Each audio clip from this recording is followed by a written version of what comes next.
My name is Michael Alland. I'm a professor in the linguistics department here at Cal State Long Beach, and most of my work is on indigenous languages, both in East Africa and also here in California.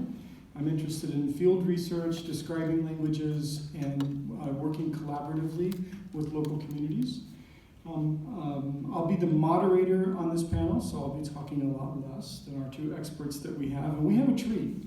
We have two folks here who have long-standing involvement in indigenous language work right here in California.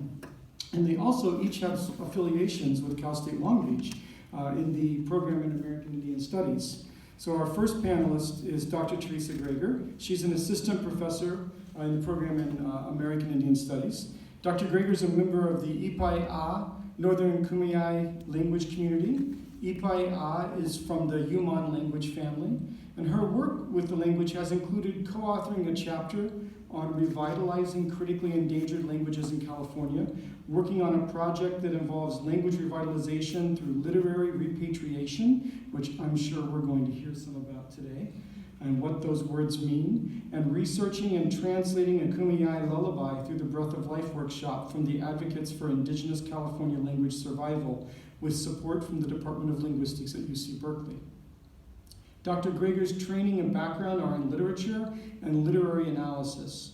While this field emphasizes and privileges the written word over the spoken, Dr. Greger's approach to language recovery is an ongoing process of decolonization that seeks to recenter the native voice recorded in early to mid-20th century ethnographies and songs through a collaborative and communal process of reverse translation to restore our mother tongue. Dr. Greger grew up in the Santa Isabel Indian Reservation. During the 1970s to the 1990s, the Ipai-A language was spoken infrequently and only by elders, or when her parents and other relatives and friends were having a fiesta or a wake or a funeral, and she learned basic greetings and vocabulary as a young child. Dr. Greger's research supporting language reawakening and revitalization runs in her heritage. While she was in junior high school, her great-great-uncle returned to the reservation after many years of living away. He was a fluent speaker of the language and a World War II veteran. He wrote down much of the language from memory, words, phrases, etc., so that he could start teaching tribal youth. He was undaunted when one of his students lost his book.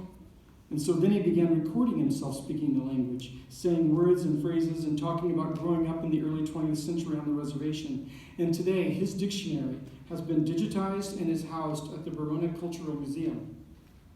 Dr. Greger has continued her study of Ipai-A through classes at Kumeyaay Community College and also at the Verona Cultural Museum. She has participated in the Breath of Life workshop also here in California. That's usually at UC Berkeley. I believe that's where it was.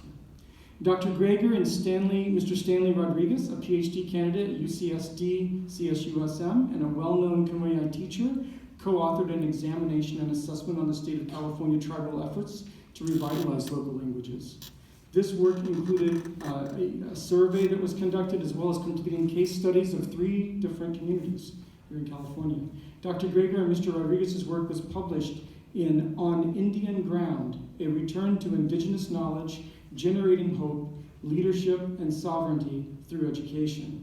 Dr. Greger is currently working on the digitization of interviews conducted by Florence C. Shipek as part of the Literary Repatriation Project about the As Told To autobiography of Delfino Guerrero. Thank you both for coming here. Well, let me go ahead and introduce both of you at once. Can we do that so we can have more of a conversation? So our second panelist is Judge Deborah Sanchez. She's a judge of the Los Angeles Superior Court, and she's also a lecturer at Cal State Long Beach in the program in American Indian Studies. Judge Sanchez is also a member of the Smuish language community. That's one of the Chumash languages. And in fact, her heritage includes both Chumash and O'odham communities. Judge Sanchez began to study her indigenous language Smuish under linguist Richard Applegate in 2008 in the Barbareno Chumash Council's apprentice program and remained with that program until 2012. From 2007 to 2009, she was a community participant in the Harrington Project, coordinated through UC Davis, transcribing John Peabody Harrington's, that's JPH,